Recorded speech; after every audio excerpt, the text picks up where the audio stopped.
जय श्री कृष्णा। राधे राधे। आइए सुनते हैं नरक चतुर्दशी की कथा। दीपावली के 5 दिनों वाले उत्सव में धनतेरस के बाद नरक चतुर्दशी मनाई जाती है।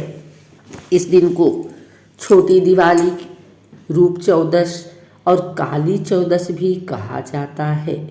इस दिन यम पूजा, कृष्ण पूजा और काली पूजा होती है। इस दिन दक्षिण भारत में वामन पूजा का भी प्रचलन है।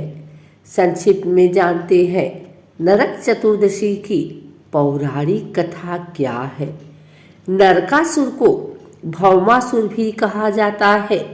कृष्ण अपनी 8 पत्नियों के साथ सुखपूर्वक द्वारिका में रह रहे थे। एक दिन स्वर्गलोक के राजा देवराज इंद्र ने आकर उनसे प्रार्थना की, हे कृष्ण, प्रयाग ज्योतिषपुर के दैत्यराज भौमासुर के अत्याचार से देवतागण त्राहि त्राहि कर रहे हैं। क्रूर भौमासुर ने वरुण का छत्र, अदिति के कुंडल और देवताओं की मणि छीन ली है और वह त्रिलोक विजयी हो गया है।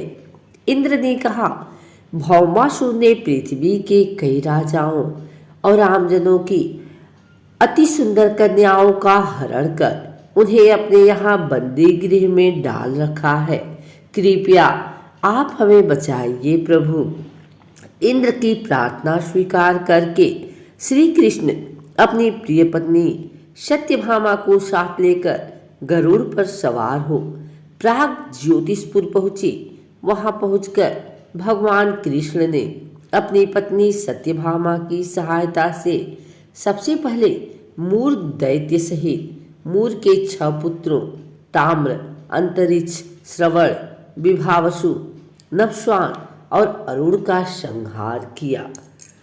मूर दैत्य का वध हो जाने का समाचार सुन भौमासुर अपने अनेक सेनापतियों और दैत्यों की सेना को साथ लेकर युद्ध के लिए निकला। भौमासुर को स्त्री के हाथों मरने का श्राप था, इसलिए भगवान श्री कृष्ण ने अपनी पत्नी सत्यभामा को सारथी बनाया और घोर युद्ध के बाद अंत में कृष्ण ने सत्यभामा की सहायता से उसका वध कर डाला। इस प्रकार भौमासुर को मारकर श्री कृष्ण ने उसके पुत्र भगदत्त को अभयदान देकर उसे प्राग ज्योतिष का राजा बनाया। भगदत्त कौरवों की ओर से महाभारत युद्ध में लड़ता है।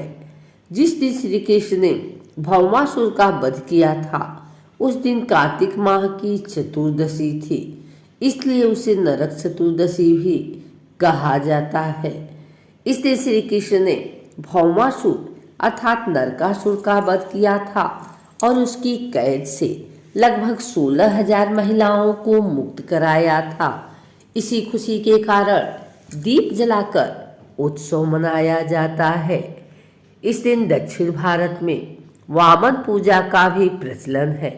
कहते हैं कि इस दिन राजा बलि, महाबली को भगवान विष्णु ने वामन अवतार में हर साल उनके यहाँ पहुँचने का आशीर्वाद दिया था।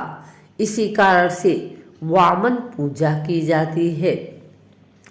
अनुसद राज बलि बोले, हे भगवान, आपने कार्तिक कृष्ण त्रयोदशी से लेकर अमावस्या की अवधि में मेरी संपूर्ण पृथ्वी नाप ली है, इसलिए जो व्यक्ति मेरे राज्य में चतुर्दशी के दिन यमराज के निमित्त दीपदान करेगा उसे यम यातना नहीं होनी चाहिए।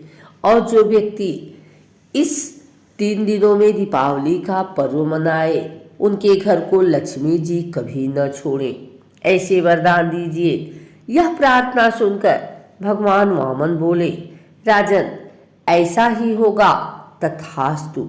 भगवान वामन द्वारा राजा बलि को दिए इस वरदान के बाद से ही नरक चतुर्दशी के दिन यमराज के निमित्त व्रत, पूजन और दीपदान का प्रचलन आरंभ हुआ। तीसरी कथा यह है कि रंतिदेव नामक एक धर्मात्मा राजा थे। उन्होंने अनजाने में भी कोई पाप नहीं किया था। फिर भी जब मृत्यु का समय आया तो यमदूत उन्हें नरक ले जाने के लिए आए। राजा ने कहा कि आप मुझ पर कृपा करें और बताएं कि मेरे किस अपराध के कारण मुझे नरक जाना पड़ रहा है। यह सुनकर यमदूत ने कहा कि हे राजन, एक बार आपके द्वार से एक ब्राह्मण भूखा लौट गया था, यह उसी पाप कर्म का फल है। यह सुनकर राजा ने यमदूत से 1 वर्ष का समय मांगा। तब यमदूतों ने राजा को 1 वर्ष की मोहलत दे दी। राजा अपनी चिता लेकर ऋषियों के पास पहुंचे और उन्हें अपनी सारी कहानी सुनाकर उनसे इस पाप से मुक्ति का उपाय पूछा। तब ऋषि ने उन्हें बताया कि कार्तिक मास की कृष्ण पक्ष की चतुर्दशी का व्रत करें और ब्राह्मणों को भोजन करवाकर उनके प्रति हुए अपराधों के लिए क्षमा याचना करें। राजा ने वैसा ही किया जैसा ऋषियों ने उन्हें बताया। इस प्रकार राजा पाप मुक्त हुए और उन्हें विष्णु लोक की प्राप्ति हुई।